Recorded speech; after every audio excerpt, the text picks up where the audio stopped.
تو ان لوگوں نے دیکھا کہ نبی نے فرمایا ہے کہ کچا پیاز کھا کر مسجد میں مت جانا، چلو ہم مسجد ہی میں پیاز چھیلیں گے، ہم مسجد ہی میں پیاز کاٹیں گے۔ آپ کیا کر لیجیے گا؟ آپ کیا کر لیجیے گا؟ اللہ اکبر! یقین جانیے بات آ گئی تو میں کہہ دیتا ہوں، جو نبی کی ہر اعتبار سے مخالفت کرے، ہر اعتبار سے مخالفت کرے اور نبی کی گستاخی کرے، آپ اس کو سمدھی بنا لیتے ہیں، آپ اس کو داماد بنا لیتے ہیں، آپ اس کو اپنے گھر میں اپنے دسترخوان پر بٹھا کر کھلاتے ہیں۔ یہ ایمان ہے۔ خدا کی قسم اعلیٰ حضرت فرماتے ہیں سچا عاشق نبی وہ ہے جو گستاخ نبی کو سلام تک نہیں کرتا ہے، گستاخ نبی سے کسی قسم کا کوئی تعلق نہیں رکھتا ہے، وہی سچا مسلمان، وہی سچا مومن۔ آپ سمدھی بنانے کی بات کرتے ہیں، آپ جو ہے داماد بنانے کی بات کرتے ہیں، اور کیا کہتے ہیں لوگ؟ ملتا نہیں ہے، لا حول ولا قوت الا باللہ۔ کیا بات کرتے ہیں؟ ملتا نہیں ہے۔ اگر نہیں ملتا ہے تو کیا آپ کافر سے اپنی بیٹی کو بیاہ دیجیے گا؟ کیا کافر کو دے دیجیے گا آپ؟ ہرگز یہ جائز نہیں ہے۔ علماء فرماتے ہیں اپنے فتوے کی کتاب میں، کسی بھی فتوے کی سنیوں کی کتاب دیکھ لیجئے، اس میں ہے اگر کوئی شخص، کوئی سنی اپنی بیٹی کو کسی وہابڑے کو، کسی دیوبندی کو، کسی جماعت اسلامی کو، کسی تبلیغی کو دیتا ہے تو گویا وہ زنا کرنے کے لیے دیتا ہے، شادی نہیں ہوتی، زنا کرنے کے لیے دیتا ہے۔ فتوے کی کتاب میں دیکھ لیجئے آپ۔ میرے دوست اب آپ اندازہ لگائیے کیسے گستاخ نبی کو آپ اپنا سمدھی بناتے ہیں، اپنا داماد بناتے ہیں۔ اور بعض لوگ کیا کرتے ہیں، اس کو بیٹی ہم لاتے ہیں۔ ارے بیٹی لاتے ہو تو تمہارا جو پوتا ہوگا یا تمہارا جو بیٹا ہوگا یا تمہاری جو بیٹی ہوگی وہ نانا کے گھر جائے گی کہ نہیں جائے گی؟ وہ بے نواسا آپ کا نانا کے گھر جائے گا کہ نہیں جائے گا؟ آپ جاؤ گے کہ نہیں جاؤ؟ اس کا ذبیحہ کھاؤ گے کہ نہیں کھاؤ گے؟ یہ سب بھی تو حرام ہے، ان سے میل جول بھی حرام ہے، ان کے جنازے میں شریک ہونا بھی حرام ہے۔ اعلیٰ حضرت فاضل بریلوی رضی اللہ تعالیٰ عنہ نے جو پیغام دیا ہے، اگر آپ اس کے چاہنے والے ہیں، اس کے ماننے والے ہیں، تو آپ ان لوگوں سے ایسے ہی نفرت کریں جیسے گستاخ نبی سے صحابہ کرام نفرت کیا کرتے تھے، تابعین نفرت کیا کرتے تھے، علماء مجتہدین نفرت کیا کرتے تھے، اعلیٰ حضرت فاضل بریلوی نفرت کیا کرتے تھے، خواجہ غریب النواز نفرت کیا کرتے تھے، مخدوم سمنہ نفرت کیا کرتے تھے۔ ایسے ہی آپ بھی گستاخ نبی سے ایسے ہی آپ نفرت کریں تو انشاءاللہ تعالی اللہ آپ کو اپنا محبوب بندہ بنا۔ میرے محترم دوست، میں عرض کر رہا تھا نبی کے علم کی تو بہت بڑی بات ہے۔ حضرت علی خواب دیکھے ہیں وہاں اور کھائے تو آنکھ کھل گئی تو کھجور کی مٹھاس ان کے منہ میں ہے۔ وہ فرماتے ہیں کہ میں اذان ہو گئی تھی فجر کے، اٹھا، وضو کیا، گھر میں سنت پڑھا اور ان کے بعد چلے گئے مسجد نبوی، اور وہاں حضرت عمر فاروق رضی اللہ تعالیٰ عنہ یہ خلیفہ تھے اس وقت کے، تو ان کے پیچھے 2 رکعت نماز فرض ادا کی۔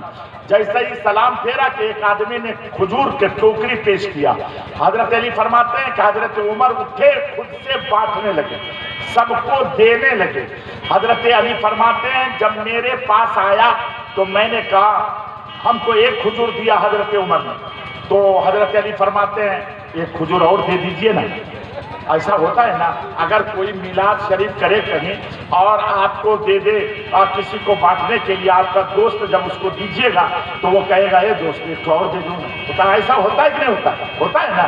لیکن سنیے حضرت علی فرماتے ہیں میں نے بھی کہا اے عمر ایک اور دے دو نا، تو حضرت عمر ارشاد فرماتے ہیں اے علی اگر حضور اکرم صلی اللہ تعالی علیہ وسلم تمہیں رات میں 2 کھجور دیے ہوتے تو میں بھی تمہیں 2 کھجور دیا۔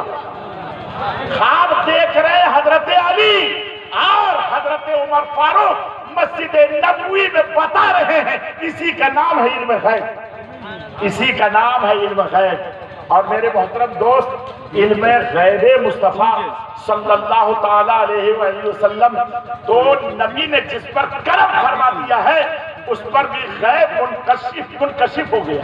اللہ اکبر۔ میرے دوست، میں عرض کر رہا تھا اعلیٰ حضرت فاضل بریلوی رضی اللہ تعالیٰ عنہ نے حضور اکرم صلی اللہ تعالیٰ علیہ وسلم کی عظمت کا ڈنکا بجایا، ان کی محبت کا ڈنکا بجایا، ان کے عشق میں اس طریقے سے رنگ گئے کہ عاشق رسول نہیں بلکہ عشق رسول بن کر چمکنے لگے۔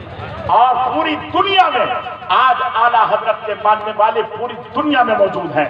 آپ دنیا کے کسی گوشے میں چلے جائیے، وہاں آپ اگر عرب چلے جائیے تو عربی میں تقریر، عربی میں منقبت، عربی میں نعت شریف، عربی میں قصیدہ، غرض کے سب چیز عربی میں۔ لیکن خدا کی قسم میں نے خود دیکھا ہے کہ جب سلام کی باری آتی ہے تو سب پڑھتے ہیں مصطفیٰ جان رحمت پہ لاکھوں سلام، شمع بز میں ہدایت پہ لاکھوں سلام۔ میں نے پوچھا تھا کہ آپ یہ سمجھتے ہیں؟ کہا سمجھے نہ سمجھے ہم اتنا جانتے ہیں کہ یہ عاشق رسول کا کلام ہے اور یہ مقبول بارگاہ۔ اللہ اکبر۔ امام احمد رضا فاضل بریلوی رضی اللہ تعالیٰ عنہ کے پاک کلام اتنے مقبول ہیں کہ آپ ان کے کلام کو شعرا سے سنیے گا تو ہر مرتبہ آپ کو نیا لطف پیدا ہوگا، کیونکہ وہ عاشق رسول کا کلام ہے۔ آپ کی طبیعت کبھی بھی نہیں بیزار ہوگی بلکہ آپ کو خوشی محسوس ہوگی۔ تو امام احمد رضا فاضل بریلوی رضی اللہ تعالیٰ عنہ کے علم کا اندازہ آپ صرف اس سے اندازہ لگائیں کہ جبکہ یہود و نصارہ نے قرآن پر اعتراض کیا اور اس وقت میں اعلیٰ حضرت فاضل بریلوی رضی اللہ تعالیٰ عنہ نے جب اس آیت مقدسہ کا ترجمہ کیا ہے، آپ بھی گھر میں جا کر دیکھیے گا، ان الذین کفروا سواء علیہم انذرتم ام لم تنذرہم لا یؤمنون کا ترجمہ سب نے یہ کیا تھا کہ بے شک جن لوگوں نے کفر کیا وہ مومن نہیں ہو سکتے، آپ اسے ڈرائیں نہ ڈرائیں برابر ہے۔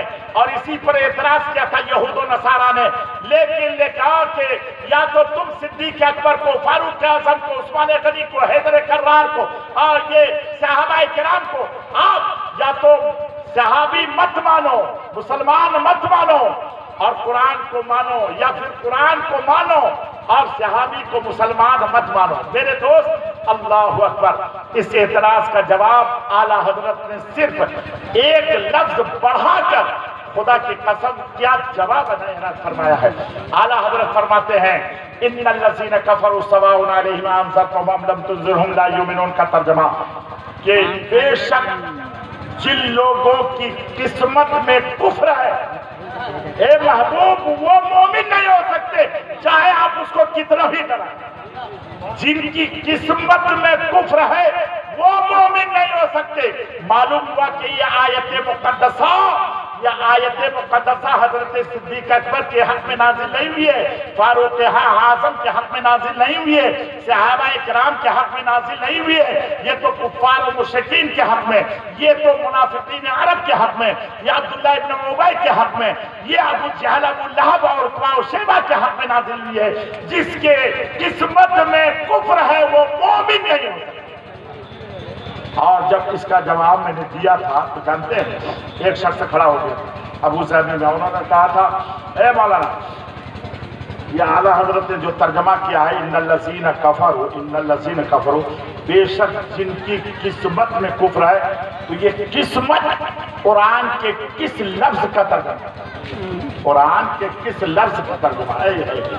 میرے دوست، میں نے کہا تھا نا کہ قرآن کا ترجمہ کرنے کے لیے کم سے کم 30 علوم و فنون پر مہارت ضرور ہے۔ تو میں نے کہا ہے سنو، ان الذین، یہ جو الذین اسم موصول ہے نا، یہ علماء جانتے ہیں یہ کبھی کبھی الف لام کے معنی میں آتا ہے اور یہاں الف لام کے معنی میں، اور الف لام 4 معنی کے لیے آتا ہے۔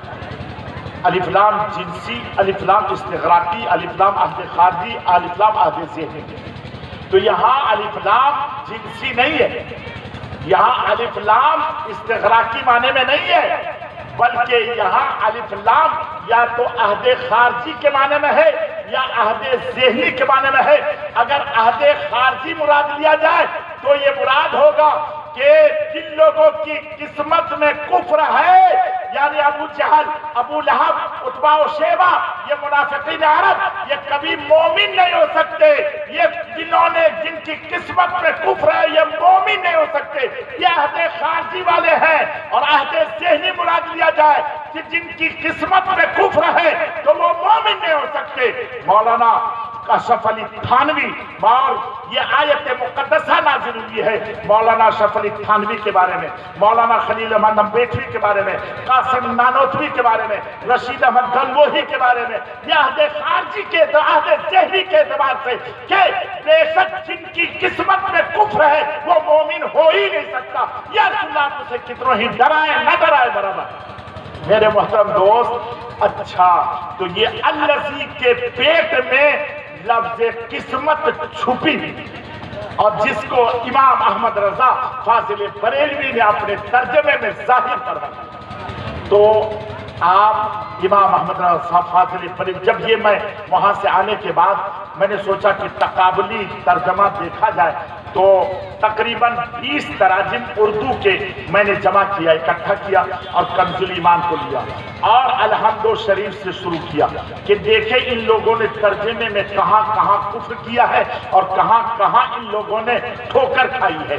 تو اب تک تقریباً 2.5 سال ہو گئے ہیں، صرف 3 رکوع میں نے تقابلی یہ کیا ہے، تو تقریباً 600 صفحات تیار ہو گئے ہیں، جس میں خدا کی قسم تقریباً 500 الفاظ ایسے ہیں، صرف 3 آیت میں 500 الفاظ ایسے ہیں ان لوگوں کے ترجمے میں جس سے کفر ثابت ہوتا ہے۔ اللہ اکبر میرے محترم، اور اگر وہ کتاب چھپ گئی نا انشاءاللہ تبارک و تعالیٰ ایک نرالی کتاب ہوگی۔ اور ابھی لاک ڈاؤن سے میں نے بڑا فائدہ اٹھایا، لاک ڈاؤن میں مدرسہ بند، دارالفتہ بند، دارالقضا بند، پڑھانا بند، لوگوں سے ملنا بند، سلام دعا بند، مصافحہ بند، سب ایسا لگا کہ جیسے بند کا خزانہ لٹ گیا۔ اور اس کے بعد یہ ہر جگہ مسجد بند، سب چیز بند، باپ رے، چلنا پھرنا بند، لوگوں سے ایسی دوری۔ تو اب کریں گھر میں کیا کریں، کیسے کیا کریں؟ تو میرا لڑکا جو بیچ والا ہے مولانا سیف رضا حافظ قاری بھی ہے، الحمدللہ انہوں نے افتاء کا کورس بھی کیا ہے، ثقافی بھی ہے، ان کی 8 کتابیں شائع ہو چکی ہیں۔ تو انہوں نے کہا کہ ابا ایسا کیجئے نا کہ یہ 36 سال جو آپ نے فتویٰ دیا ہے اس کو اکٹھا کر لیجئے اور اس میں جو دلائل کی کمی ہے اس کو پورا کر لیجئے۔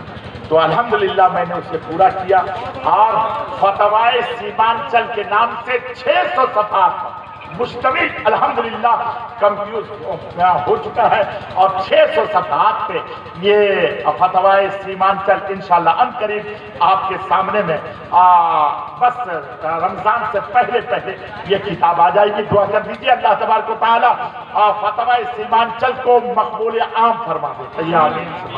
محترم دوست، میں اعلیٰ حضرت فاضل بریلوی رضی اللہ تعالیٰ عنہ کے کوئی بھی آج وہ دارالفتہ مکمل ہے ہی نہیں، چاہے اپنا ہو چاہے غیروں کا ہو، جس میں فتوائے رضویہ نہیں ہے وہ دارالفتہ مکمل ہے ہی نہیں۔ میرے دوست، اعلیٰ حضرت فاضل بریلوی رضی اللہ تعالیٰ عنہ نے ہمیں اور آپ کو عشق رسالت کا درس دیا ہے اور ہم کو اور آپ کو سمجھایا ہے کہ آپ ہر مقام پر ایمان کی حفاظت کیجیے، اور ہر اعتبار سے اعلیٰ حضرت نے ہر اعتبار سے ہماری اور آپ کی حفاظت فرمائی ہے۔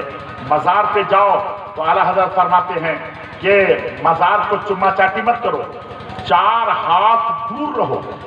کیا فرماتے ہیں اعلیٰ حضرت؟ بولیے کتنا دور رہو؟ 4 ہاتھ دور رہو۔ تو آپ مزارات پر جائیں گے تو آپ چما چاٹی کیجیے گا۔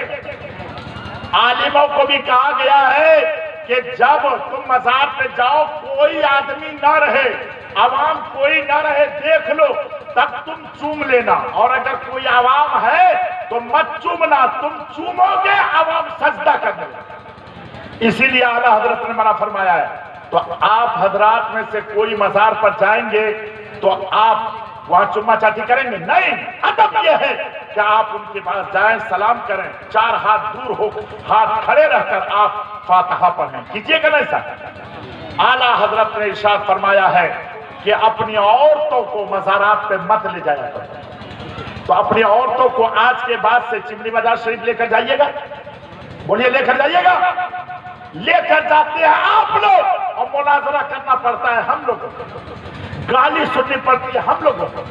اس لیے اعلیٰ حضرت کو اگر مانتے ہیں تو اپنی عورتوں کو مزارات پر مت لے کر جائیے. اور میرے محترم دوست، اعلیٰ حضرت سے کسی نے سوال کیا تھا یہ تعزیہ داری کیا ہے، یہ تعزیہ داری کیا ہے؟ تو آپ نے ارشاد فرمایا تو مروزہ تعزیہ داری جائز نہیں. یعنی آج جو بناتے ہیں نا وہ صحیح نقشہ نہیں بناتے ہیں، یہ مروزہ تعزیہ داری جائز. اچھا